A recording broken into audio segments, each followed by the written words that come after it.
Okay, we got a paint to match bumper for Volkswagen today.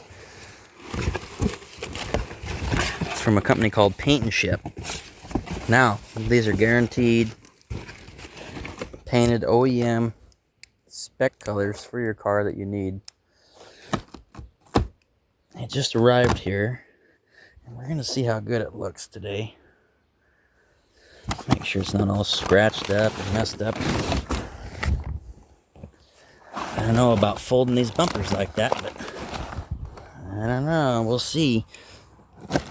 I bought one years ago that wasn't painted.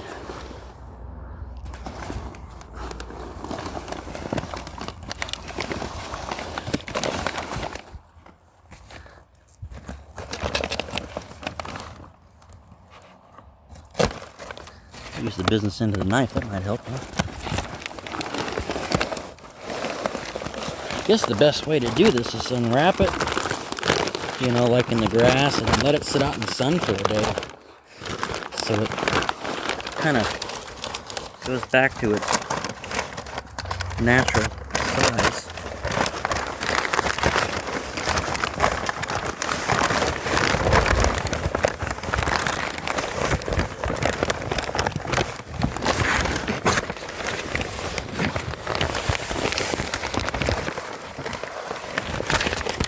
Let's see. Well, it looks pretty good. It looks really good. But it's got to be folded and put back out.